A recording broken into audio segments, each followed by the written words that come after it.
students. In the previous video, we discussed the concept of quantum numbers and we solved some questions based on quantum numbers. Now in this video, we'll discuss the shapes of atomic orbitals. Now what is an atomic orbital?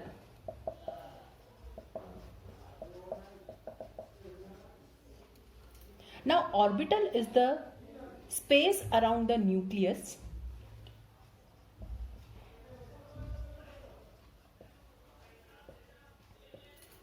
where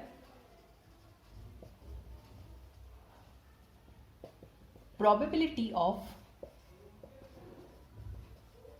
finding electron is maximum, that is 90 to 95%. Because according to Heisenberg's uncertainty principle, it is not possible to locate the electron exactly at a particular point. Electron continuously changes its position. So we can say only about its probability, that at a particular place the probability of finding electron is more, or at a particular place the probability of finding the electron is less. And the places where this probability is maximum, that is 90 to 95%, so those places are known as atomic orbitals. Now the question comes in our mind that what are the shapes of atomic orbitals? How these atomic orbitals look like? Now while we were discussing the concept of quantum numbers, we learned that orbitals are different. There is 1s orbital, there is 2s orbital, there is 2p orbital also, 2px, 2py, 2pz. Okay, so there are different orbitals. So what are the shapes of these different orbitals? The shapes of these orbitals may be represented in terms of boundary surface diagrams. In this representation, now what is boundary surface diagram? So in this representation, a boundary surface is drawn for an orbital representation which encloses the maximum probability of finding the electron. And you can also say that these boundary surface diagrams they give the most probable reasons. So let's discuss the shapes of different orbitals. Now first we are going to discuss the shape of s orbital. Now what are the shapes of s orbitals? S orbitals can be 1s, 2s, 3s, 4s. Now s orbitals are non-directional and spherically symmetrical. So s orbitals have a spherical shape, they are symmetrical. And the probability of finding electron is same in all the directions at a particular distance from the nucleus. So s orbitals are symmetrical, means the probability of finding the electron is same in all the direction. Now what is the actual, how the s orbitals look like? So let's make the boundary surface diagram for s orbital. Okay, because boundary surface diagrams are the representations of orbitals on paper. Remember this thing. Okay, on paper we are representing the orbitals in the form of boundary surface diagrams. Now this is the shape of s orbital. Now you can see it is spherical in shape and it is not representing any direction. Now these are the axes, x-axis, y-axis and z-axis. So s orbital is not oriented along a particular axis because it is spherical and a sphere does not give any direction. Okay, that's why s orbitals are non-directional. Now this is the shape of 1s orbital. Now you can see it is spherical in shape. This is boundary surface diagram, and in the center this is your nucleus, the red dot shows your nucleus.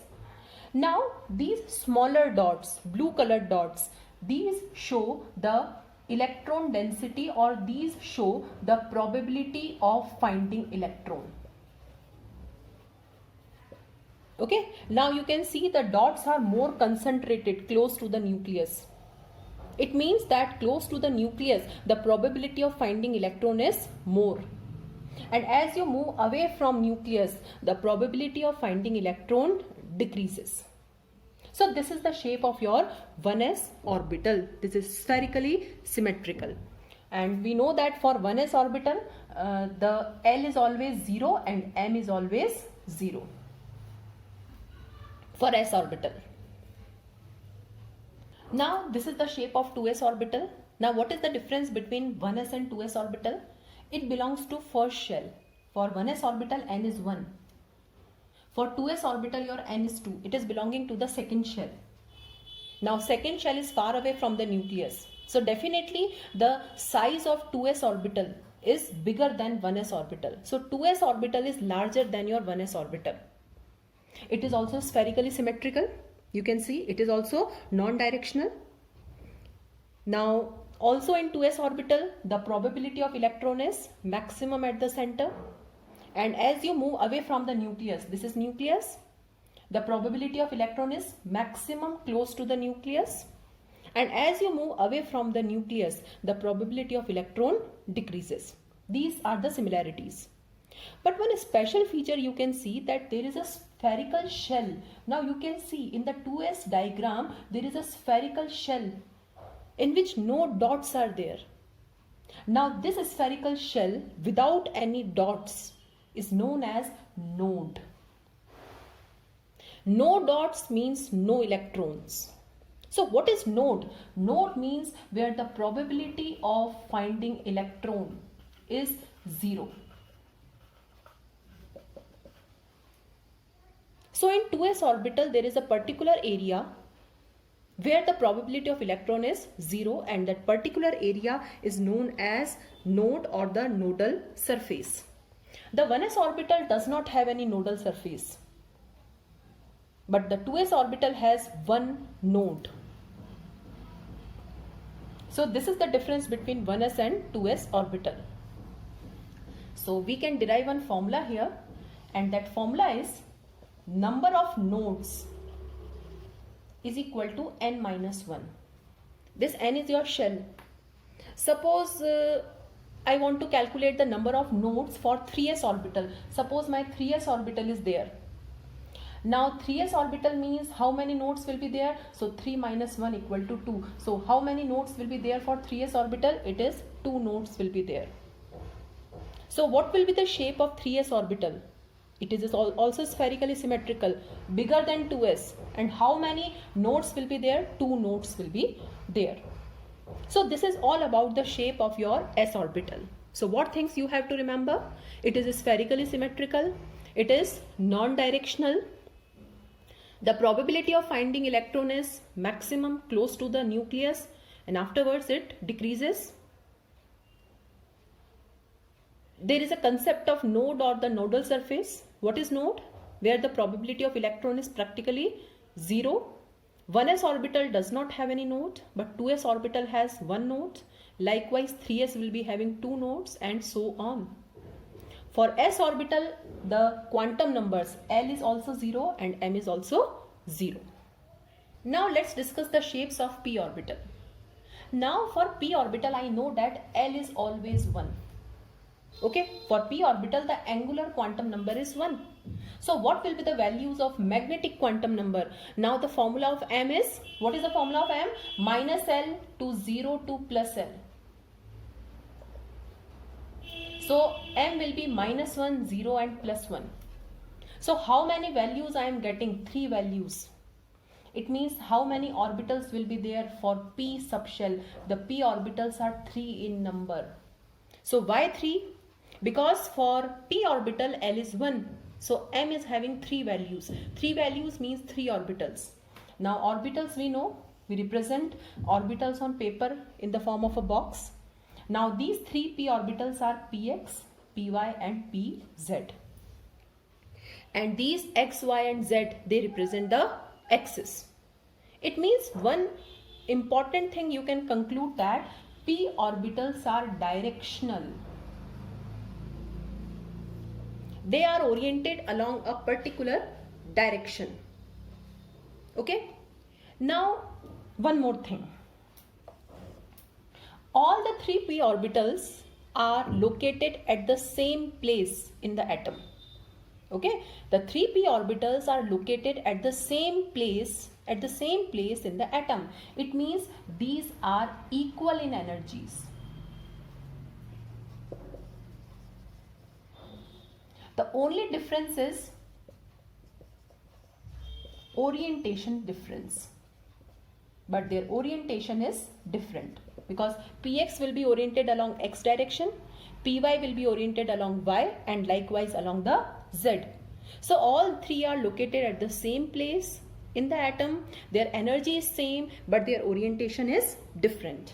That's why they are also known as degenerate orbitals. So what are degenerate orbitals? The orbitals having same amount of energy. So this was the introduction about the p orbital. Now what is the shape of p orbital? P orbitals are dumbbell shaped. Dumbbell shaped, or you can say it is in the shape of 8, like this. The mathematical number 8. So p orbitals are dumbbell shaped. There are 3 p orbitals which are present at the same place in the atom. Same place means same energies. Their orientation is different, and these are known as degenerate orbitals. So these are the shapes of your p orbitals. Now you can see these are the axes. Now the orbital lying along the x-axis. Now it is just on the x-axis. It is px. The orbital which is lying on the y-axis is py, and on the z-axis is pz. And all the three are present together at the same place. So I can also make the diagram like this. This is one p orbital. This is second. And this is your third p orbital. So all the 3 p orbitals are present at the same place. So this is my suppose px, this is my suppose py, and this is suppose my pz. This is how your p orbitals are. Suppose if this is 2p, then this will be 2px, 2py, and 2pz.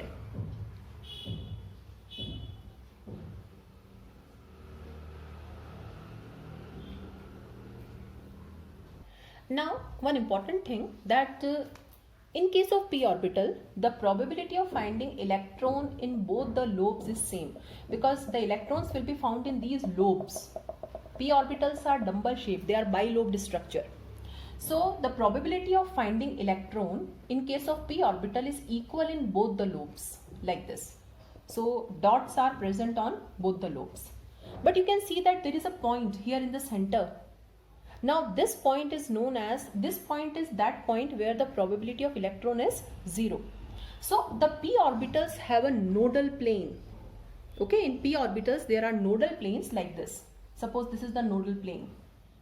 Okay, now this is the nodal plane, and this is the nodal plane. Okay, the boxes which I have made, these represent the nodal plane. And what is nodal plane? Nodal plane is that where the probability of electron is 0.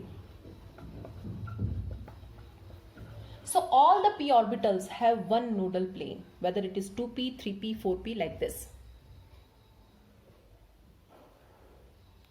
So this was all about the shapes of your p orbitals. Now let's discuss the shapes of d orbitals. We'll discuss the shapes of only s, p and d orbitals, because f orbitals have so much complicated shape. So we'll not discuss, that is not in our syllabus of 11th and 12th class. So we'll discuss the shapes of d orbital. Now for d orbital, L is 2. Now if L is 2, the values of m will be -2, -1, 0, +1 and +2. So how many values are there? 5. So how many orbitals are there for d? 5 orbitals. And this we have discussed that these 5 orbitals are named as dxy, dyz, dzx. These represent the axis. The fourth is dx square minus y square and dz square. Likewise, like your p orbitals, all the d orbitals are also present at the same place in the atom. That's why these are also known as degenerate orbitals. These are also directional because they are oriented along a particular axis. Now, what is the shape of your d orbital? It is double dumbbell shaped. Now, double dumbbell means 4 lobed, because dumbbell means 2 lobes. So, double dumbbell is 4 lobed structure. Now let's discuss the shapes of these d orbitals. So these are the shapes of your d orbitals. Now see, now I have made the axis. The shapes of the first three orbitals dxy, dyz and dzx. Now there are four lobes which are lying in between the axis. For example, dxy. So if this is x-axis, this is y-axis. Four lobes are there in between the axis. You can see. Here dyz. So lobes will be there in between the y and z axis. dzx or dxz, it's one and the same thing. So lobes are there in between the axis. And the shapes of the last two orbitals, dx square minus y square and dz square. So there are four lobes on the axis. So four lobes are there on x and y axis. Now dz square, now listen carefully, it is also having four lobes. Okay, now you can understand like this, the two lobes are like this. These are on the z axis and the two lobes are like this. Okay, so these two lobes are by the red pen you can see, and the black pen is showing the two lobes. Now one lobe is pointing towards you and the second lobe is pointing towards the back. Now these two lobes, they are represented by a circle. Okay, so it's not like this that dz square is having only two lobes. There are four lobes, but the lobes are like this. Okay, two lobes perpendicular, that is on the z axis, and two lobes are like this. First lobe towards you and the second lobe is at the back. This is represented by a circle. So this is the shape of your dz square. So these are the shapes of your orbitals. S orbital, spherically symmetrical, p orbital, dumbbell shaped, d orbital, double shaped. All the orbitals belonging to a particular subshell are found at the same place. For example, suppose if I say these are the 3D orbitals. So all the 5 3D orbitals will be located at the same place. But their orientation will be different. All these 5 are at the same place in the atom. But you can see their orientation or their direction is different. And they are known as degenerate orbital. So this topic covers your shapes of orbitals. This is how your orbitals are there in the atom. Okay, so this is the diagrammatic representation of various orbitals. So these are your shells, first, second, third and fourth. The first shell is having only one subshell, that is 1s, and that is containing only one orbital, that is 1s. It means close to the nucleus there is one orbital, 1s. The second shell is having two subshells, 2s and 2p. 2s is having only one orbital and 2p is again having three orbitals. Okay, 2px, 2py and 2pz. And you can see all the three are together, degenerate orbitals. The third shell is having three subshells, 3s, 3p and 3d. 3s is having only one orbital, 3p is having three orbitals and 3d is having 5 orbitals. The fourth shell is having four subshells, 4s, 4p, 4d and 4f. And the number of orbitals are 1, 3, 5 and 7 respectively. Likewise, there can be orbitals in 5th shell, 6th shell and so on. And ultimately your electrons are found in these orbitals. This is your quantum mechanical model, that in the atom there are several probable regions where electron can be located, and these probable regions are known as orbitals. Your atom is divided into several orbitals. And now the next thing is how electrons are distributed in these orbitals. Suppose an atom is having 10 electrons. So how these 10 electrons will be distributed in these orbitals?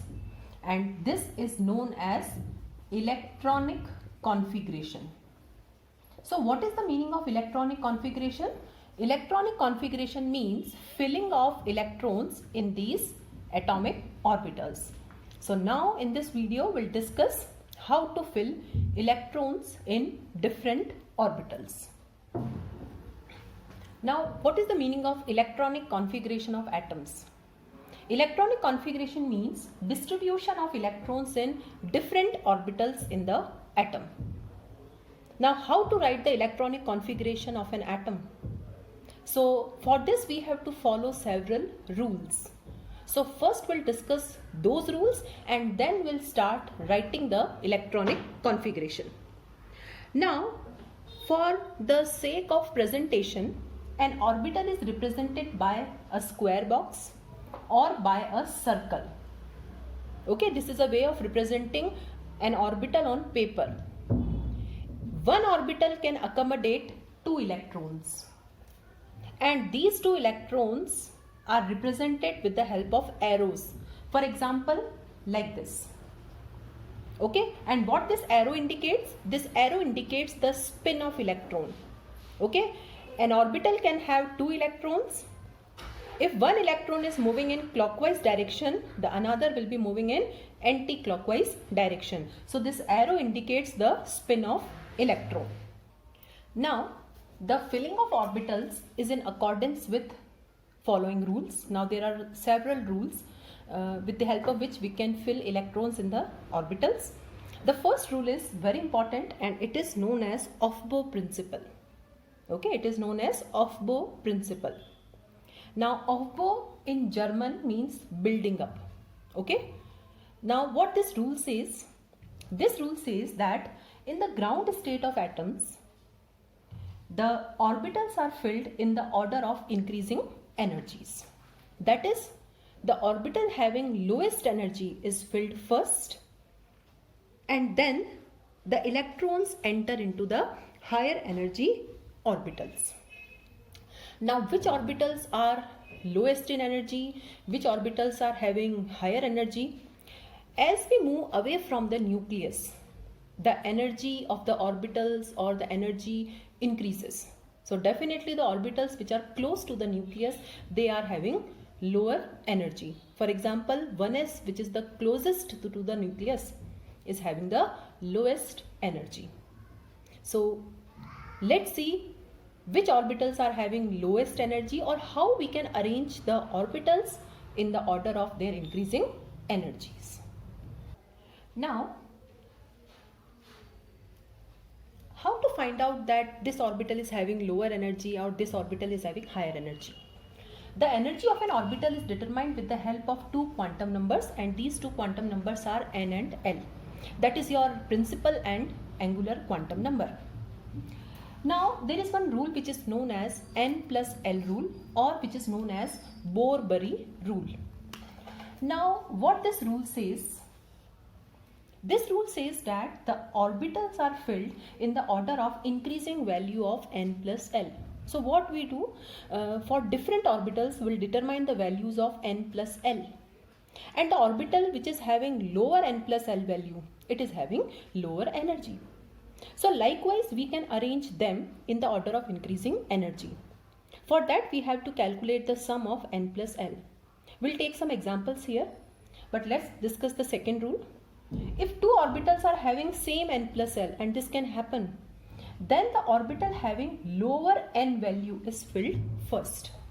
So now let's discuss some examples. That what is this rule? So how to calculate? Now first 1s orbital, n is 1 and for s l is 0. For here n is 2 and l is again 0. Okay, you have to remember that for s orbital l is always 0. Now 2p means it is 2 and 1 because for p l is 1. 3 and 0. Now 3p means 3 and 1 and 3d means 3 and 2. Now we'll calculate. Now it is 1, it is 2, it is 3, it is 3, it is 4 and it is 5. So we have calculated the values of n plus l. Now what will be the order? Now lowest is 1. So 1s is having least energy. Then your 2s. Now 2p and 3s are having same values. So this rule we have to follow. If 2 values are same, then the orbital having lower value of n. So definitely it is 2p. So 2p is filled first before the 3s. Now after your 3p will come and after your 3d will come. Let's solve for one more orbital and that is 4s. Okay, so I am continuing here. So now 4s, 4p, 4d, like this. N, L, N plus L. Now what is N here? So for 4s, N is 4 and 0. Now it is 4 and 1 and it is 4 and 2. So it is 4, it is 5 and it is 6. Now you can see that 3D is having a sum of 5 and 4s is having a sum of 4. Now which is having lower value? 4. It means that after 3p, 3D will not come. Okay, now listen carefully. After 3p is having a sum of 4 and 3D is having a sum of 5. But 4s is having a sum of 4. So after 3p there will be filling of 4s. Okay, this you have to take care. Now after 4s, this is also 5 and this is also 5. So which will be filled first? Lower n value. Lower n value means 3d. Afterwards 4p will come. Okay, and likewise we can fill the orbitals. So this is how your orbitals are arranged in the order of increasing energies. You can compare any two orbitals by calculating their n plus L values.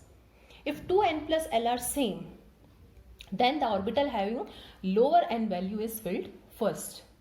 But now it's looking very difficult because we have to first we'll find out n, then L, then solve it for n plus L. Okay, so there is one diagram to represent the sequence of filling the atomic orbitals, and with the help of that diagram it's very easy to fill the orbitals. Now how you will make the diagram? Now let's see. So this is 1s orbital, this is 2s and 2p. Okay, in the same line 3s, 3p, 3d, same line 4s, 4p, 4d, 5s, 5p, 5d, sorry 4f also come because 4f is there, 5d, 5f. Now 6s, 6p, 6d. Now we can have 6f, 6g also. 5g is also there. But till now, whatever elements we have discovered, in those elements there is filling up to 5f only. Okay, this diagram can be elaborated. Suppose if I write 5g, yes, 5g is also there. Okay, 7s and 7p. Okay, so I am making only this portion of this diagram and this much portion is sufficient for us. Now what we'll do, we'll put arrows like this.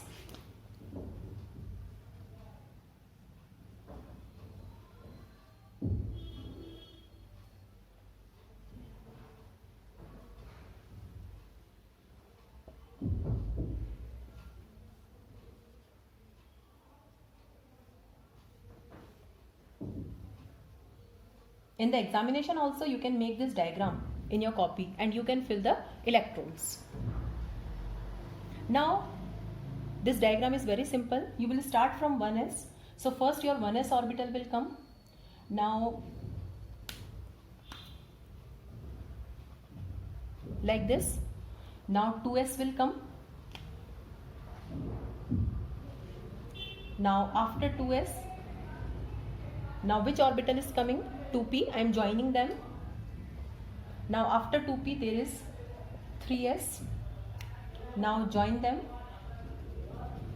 like this. So after 3s there is 3p. Now after 3p you can see, okay, same as Bohr-Bury rule, it is 4s now. Now after 4s there is 3d, then 4p, then 5s. You can see they all are in single line. Now after 5s, now after 5s there is 4d, then 5p, then 6s, then 4f, then 5d, then 6p, then 7s, Likewise, you can complete. So this diagram is known as energy level diagram. And with the help of this diagram, it's very easy. No need to calculate n, l, n plus l. Simply make this diagram and fill the orbitals in this order only. So this diagram is your energy level diagram.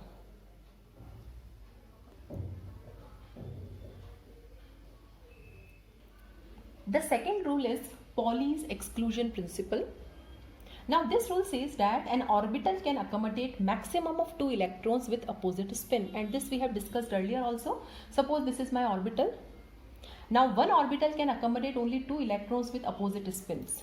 The arrows represent the spin of electron. If one electron is moving clockwise, the second will be anti-clockwise. Okay, so this way is wrong. This is wrong. Sometimes the spins are represented by half arrows also, like this. This is also a way of representing the spin of electrons. So this is your Pauli's exclusion principle. And the last rule is Hund's rule of maximum multiplicity. Now what Hund's rule says, pairing does not occur until all the orbitals of a given subshell are singly occupied. Now this rule is very important, okay, try to understand. I know that s orbital is always found alone, because for s orbital your m is 0. This is s orbital. Now p orbitals are 3 in number. Because for p orbital my L is 1. So m is -1, 0 and +1. 3 values will be there. Now these 3 orbitals, I told you that they are found at the same place. They are degenerate orbitals. They have same energy. And likewise d orbitals are 5 in number. So Hund's rule is applicable to p and d because s is alone. Suppose we are filling electrons in the orbitals. So suppose this is your 3s, your 3p and 3d. So this rule says that first your s orbital will be filled like this. So I have filled 2 electrons in s orbital. Now suppose if I want to fill the 3p orbital. Now this rule says that pairing does not occur. Now one electron will come here, one electron will come here and one electron will come here. So first all the orbitals are singly occupied, half filled, and then your pairing will be done like this. Suppose if I want to fill 4 electrons here, 2 electrons I have filled in 3s, and suppose in 3p I want to fill only 4 electrons. So it will be like this, 1, 2, 3 and 4. So this is a correct way. If I fill like this is wrong. So first orbitals are singly occupied and then they are paired. And this Hund's rule is applicable to p and d and f subshells. It is not applicable to s because s is alone. It's a single orbital. So we have to fill it completely and then only we can proceed.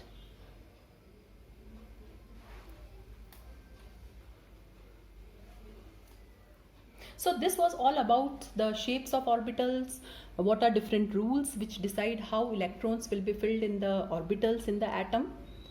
And in the next video, we'll discuss how to write the electronic configurations. And for that, we have to learn the atomic numbers from 1 to 30.